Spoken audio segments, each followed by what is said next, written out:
Okay, dear students, now we have to discuss about composite process. Based on that, we have two questions over here, जो कि आपके exam में आए हुए हैं. बात करेंगे इनकी, बट बिफोर दैट मैं ब्रीफ में थ्योरी एक्सप्लेन किए दे रहा हूँ. कंपोजिट वर्ड का मतलब क्या है कि we have some standard process like आपने सुना ही होगा isochoric, like isobaric, like isothermal, and one more we have that is adiabatic. इनको ही मिला करके एक न्यू प्रोसेस बनाई जाएगी, देन वी से इट इज़ कंपोजिट प्रोसेस. जैसे कि मान लेते हैं ये एक पीवी इंडिकेटर डायग्राम बनने जा रहा है जिसमें कई प्रोसेस इन्वॉल्व हो रही हैं. पहली प्रोसेस आपकी जो है, आप गेस करो ये कौन सी है. प्रेशर कांस्टेंट है, आइसोबारिक हो गई.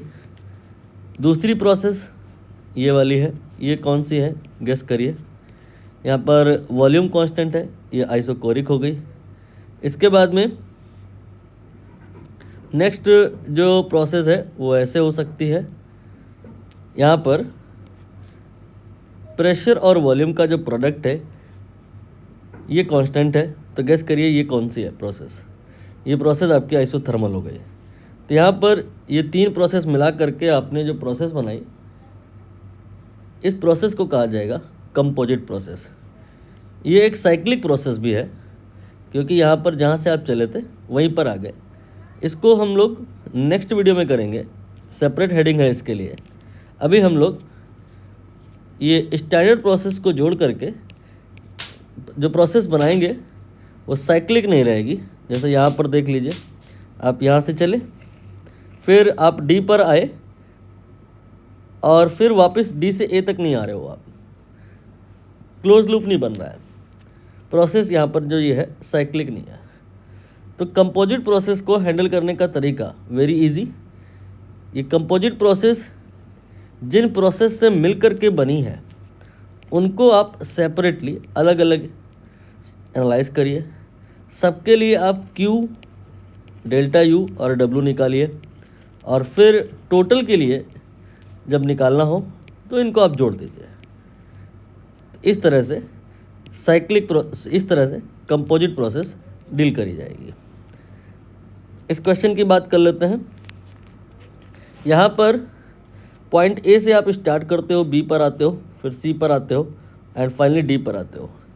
तो ये जो प्रोसेस है इसमें ए बी ये एक आइसोबारिक प्रोसेस है, बी सी ये एक आइसोकोरिक प्रोसेस है, C D again we have isobaric process. ये तीन प्रोसेस इन्वॉल्व हो रही है, A B C and C D. तो ये जो आपकी A B C D process है ये कंपोजिट प्रोसेस है जो कि ये तीन प्रोसेस से मिलकर के बनी हुई है. और हमें ए बी सी डी को एनालाइज करने के लिए इनको और इनको सेपरेटली एनालाइज करना होगा, फिर सबको क्या करना होगा, टोटल करना होगा. तो कंपोजिट प्रोसेस के लिए एवरीथिंग निकल आएगा. जैसे कि अगर हम ए बी के लिए बात करें, ओनली ए बी के लिए, तो यहाँ पर हम देख पा रहे हैं कि प्रेशर कांस्टेंट है, प्रोसेस आइसोबारिक है और वर्क जो है आसानी से निकाला जा सकता है. इसके लिए ये जो साइडेड पार्ट है इसका हम लोग एरिया निकालेंगे. ये कितना होगा, ये एक रेक्टेंगल है, लेंथ गुणे with. Length you can say this much and with ये वाली 2V0 एंड 3V0 के बीच में कितना आएगा, इसमें से इसको माइनस कर दीजिए तो ये आ जाएगा ओनली V0. ये हो गया B का वैल्यू एंड लेंथ ये हो गया P0 के बराबर. ये जो आपने निकाला है this is work from A to B. Now इसी A टू B वाली प्रोसेस के लिए अगर आपको इंटरनल एनर्जी निकालना होगा तो आप फॉर्मूला लगाओगे F/2 NR डेल्टा T. ये यहाँ पर मैं पार्ट स्किप किया दे रहा हूँ, रीज़न बीइंग पूछा नहीं गया है। यहाँ पर देखिए पूछा क्या गया है, वर्क पूछा गया है ABCD के लिए, कंपोजिट प्रोसेस के लिए। इंटरनल एनर्जी पूछा नहीं गया, इसलिए मैंने निकाल नहीं रहा हूँ। फिर मैं बात करूँगा B से C तक की प्रोसेस के लिए, इस वाली के लिए। यहाँ पर वॉल्यूम ये कांस्टेंट है, 3V0 के बराबर है। तो जो वर्क होगा that will be P delta V P V2 minus V1। P final volume and initial volume दोनों ही इक्वल है, वॉल्यूम कांस्टेंट है। डायरेक्टली आप कह सकते थे कि जो वर्क होगा वो 0 होगा। Now we talk about CD। C से D तक की ये जो प्रोसेस है, इसके लिए हम लोग वर्क निकालेंगे। इसके लिए ये जो ग्राफ है, इसके नीचे का जो एरिया है उसे निकालना होगा, ये वाला area. Again we have a rectangle over here, so it will be L into B। Length here we have 2P0 and with ये कितना आएगा, D एंड C पर जो वॉल्यूम है वो V0 एंड 3V0 है, इन बिटवीन जो difference आएगा that will be 2V0। It will B 4P0 V0। ये एक्चुअली जो आपने निकाला है ये वर्क का मैग्नीट्यूड है। वर्क प्लस भी हो सकता है, माइनस भी हो सकता है। इसके लिए देखना पड़ता है कि वॉल्यूम बढ़ रहा है या घट रहा है। जैसे कि A से B के दरमियान वॉल्यूम बढ़ रहा था, 2V0 से 3V0 हुआ। सो यहाँ पर जो आपने ये वर्क निकाला है ये प्लस में होगा, प्लस P0 V0। नाउ अगर आप C से D वाली प्रोसेस के लिए बात करें, वॉल्यूम घट रहा है, जो वर्क आएगा that will be same but with minus, because volume decrease हो रहा है। एक्सपेंशन पॉजिटिव होता है एंड कंप्रेशन ये नेगेटिव होता है। नाउ टोटल प्रोसेस जो है उसके लिए वर्क निकालने के लिए हम सबको जोड़ देंगे।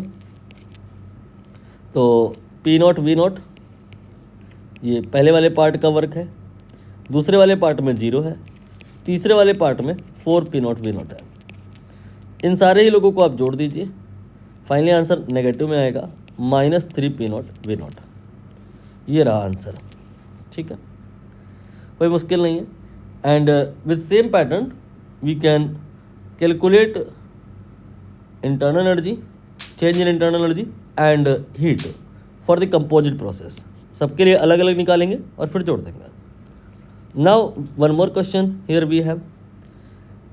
अनफॉर्चुनेटली इस क्वेश्चन में एग्ज़ाम में जो डेटा आया था वो इनकरेक्ट था। रेड कलर से मैंने उसे कट करके बाजू में करेक्ट डेटा लिख दिया है। नाउ अब ये क्वेश्चन पूरी तरह से करेक्ट है। यहाँ पर प्रेशर और वॉल्यूम के बीच में ग्राफ बनाया गया है। ये जो डॉटेड कर्व हैं इनको आइसोथर्म कहा जाता है। आइसोथर्म का मतलब होता है कि अगर इस प्रोसेस में आप जाओगे तो टेम्परेचर चेंज नहीं होगा, कांस्टेंट रहेगा। कितना रहेगा, 500। जो अगर गैस को इस प्रोसेस के अलॉन्ग ले जाओगे तो टेम्परेचर चेंज नहीं होगा, कांस्टेंट रहेगा। कितना रहेगा, 450। बट गैस ना तो थारोवली ऐसे गई है ना ही थारोवली ऐसे गई है। गैस पॉइंट ए पर थी और ये 500 वाले आइसोथर्म से जंप करके 450 वाले आइसोथर्म की तरफ आई है। और ये जो इसका माइग्रेशन हुआ है ये एडियाबैटिक है। क्वेश्चन में ऐसा कहा है कि अ पॉलीएटॉमिक मॉलिक्यूल, इसके बाद यहाँ पर ये ए से बी आई है। इसके बाद में यहाँ पर उन्होंने कहा है कि ए टू बी ये एडियाबैटिक पाथ है। बी से फिर ये इस डॉटेड वाले कर्व को ही फॉलो करने लगी है, मतलब 450 केल्विन वाले आइसोथर्म को फॉलो करना इसने स्टार्ट कर दिया है। तो ये जो आपकी टोटल प्रोसेस है ABC, this is a composite process. इसमें AB और BC ये इन्वॉल्व हो रहे हैं। AB एडियाबैटिक है, BC आइसोथर्मल है। इस टोटल प्रोसेस के लिए आपको वर्क निकालना है। वर्किंग प्रोसीजर क्या होगा, इसके लिए निकालोगे और इसके लिए निकालोगे और जोड़ दोगे। कर लेते हैं। यहाँ पर वर्क नहीं पूछा है, यहाँ पे पूछा है net heat absorb per unit mole. बात लगभग वही पड़ेगी, थोड़ी देर में आप समझ जाओगे। अभी के लिए फ़िलहाल ये देख लो, पूछा है नेट हीट कितना आपने इस ABC प्रोसेस में दिया है। तो आप पहले ओनली AB डील करोगे, फिर ओनली BC डील करोगे एंड देन इसके बाद जोड़ दोगे। हीट पूछा है तो हीट निकालेंगे हम यहाँ पर, हीट निकालेंगे यहाँ पर एंड फिर जोड़ देंगे। तो AB चूँकि एडियाबैटिक प्रोसेस है, by definition you need not to calculate delta U and W over here. If you will calculate and then apply Q equal to delta U plus W from the first law of thermodynamics, you will get Q equal to 0. So you need not to calculate, it is a part of definition कि for adiabatic Q 0 होता है। तो ये part तो ऐसे ही eliminate हो गया। Overall हमें ओनली BC के लिए Q निकालना है। तो BC ये जो प्रोसेस है ये आइसोथर्मल प्रोसेस है। आइसोथर्मल के लिए डायरेक्टली फार्मूला Q का नहीं होता है, जो डायरेक्टली फार्मूला होता है वो W का होता है। बट अच्छी बात है कि Q जो होता है वो W के बराबर होता है। क्यों? क्योंकि आइसोथर्मल प्रोसेस में टेम्परेचर चेंज नहीं होता है, और टेम्परेचर चेंज नहीं होता है तो जो इंटरनल एनर्जी होता है वो भी चेंज नहीं होता है, क्योंकि temperature and internal energy they are directly related. Delta U 0 हो गया। तो अभी कहानी इस बात पर आकर के अटक गई है कि हम BC वाली प्रोसेस के लिए वर्क निकालें। इसके लिए फॉर्मूला होता है, क्या होता है, W equal to nRT ln V2 by V1। यही सेम बराबर होता है nRT ln P1 by V2। कोई भी लगा सकते हो। पहले जो क्वेश्चन में ये वाला डेटा लिखा हुआ था उसके चलते अगर आप ये वाला फार्मूला लगाते W के लिए तो रॉन्ग हो जाता, बट मैंने डेटा करेक्ट कर दिया है। नाउ आप चाहे इसको लगाओ चाहे इसको लगाओ, सबसे आंसर एक ही आएगा। अप्लाई कर लेते हैं। N ये गिवन नहीं है, N ही लिखा रहने दो। R के टर्म में ही आंसर निकालना है, R ही लिखा रहने दो। नाउ टेम्परेचर, यहाँ पर जो हमें BC वाली प्रोसेस है इस ड्यूरेशन में जो टेम्परेचर है कांस्टेंट रहा है एंड वैल्यू रही है 500, नो 450। यहाँ पर 450 हो गया।